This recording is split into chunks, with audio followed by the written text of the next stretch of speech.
존경하는 국민 여러분, 윤희숙입니다. 지난 4년 정치는 점점 더 나빠졌습니다. 저희 국민의힘의 행태 역시 국민들께 머리를 들지 못할 정도였습니다. 대통령의 심기를 살피며 2명의 당대표를 강제로 끌어내렸고 당대표 경선에 출마한 후보를 눌러앉히기 위해 수십 명의 국회의원들이 연판장을 돌리기까지 했습니다. 그런 움직임을 추종했거나 말리지 못한 정치, 즉 권력에 줄 서는 정치가 결국 계엄과 같은 처참한 결과를 낳았습니다. 국민의힘은 지금 깊이 뉘우치고 있습니다.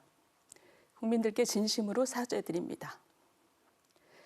말씀드리기 너무나 고통스럽지만 그렇게 당이 만만했기 때문에 대통령도 계엄 계획을 당에 사전 통보하지 않았을 것입니다.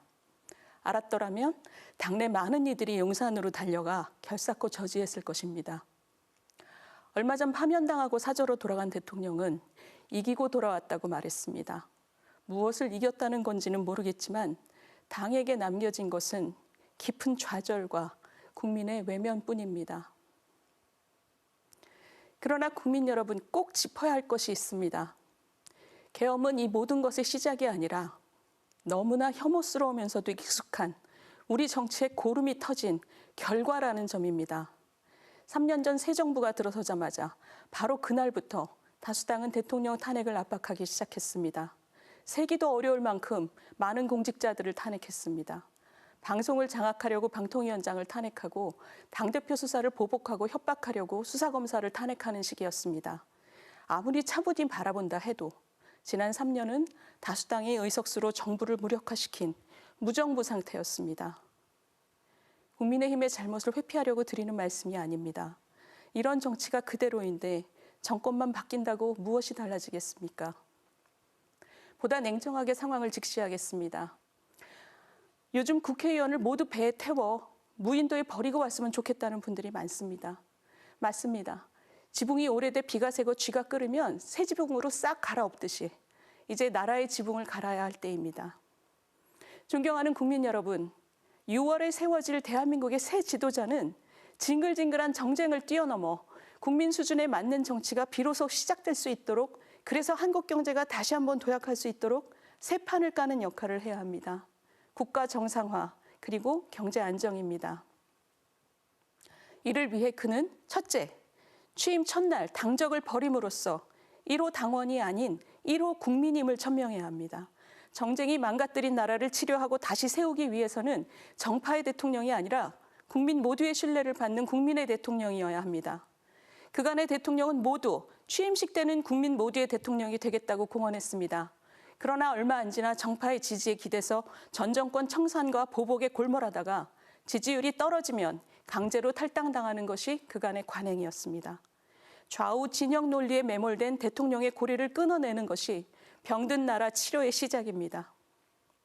둘째, 국민 대통령은 이 비정상적인 위기를 바로잡고 즉시 물러나는 3년 대통령이어야 합니다. 이는 개헌 대통령의 역할을 잘하기 위해서입니다. 제도가 아니라 사람이 문제라는 주장도 있지만 87년 이후 40년간 대통령 8분 중에서 4분이 감옥에 갔고 2분은 자녀를 감옥에 보냈습니다. 3분이 탄핵 소추를 당했고 2분이 파면됐습니다. 이런 비참한 정치를 끝내기 위해서는 대통령과 국회의 권한과 책임을 재편하는 개헌을 더 이상 미룰 수 없습니다.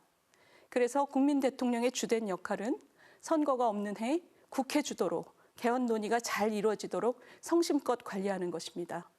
단, 그 역할을 잘하기 위해서는 어떤 사심도 정파성도 없다는 신뢰를 얻어야 합니다.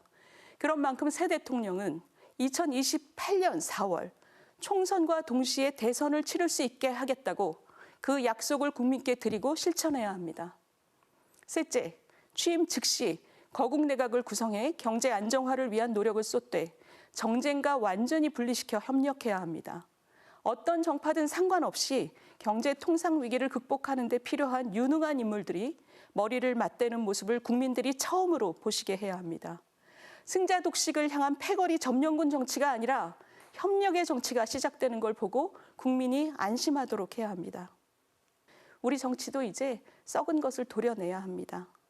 당장 밉다고 한쪽에 회초리질만 하는 건 고름에 반창고를 붙이는 것과 같습니다. 진영화된 정치를 누구보다 더 악랄하게 이용해 먹은, 그래서 증오와 대립을 유발했던 정치인들이 희희낙낙하며 그대로라면 지금과 같은 증오의 정치가 반복되기밖에 더 하겠습니까?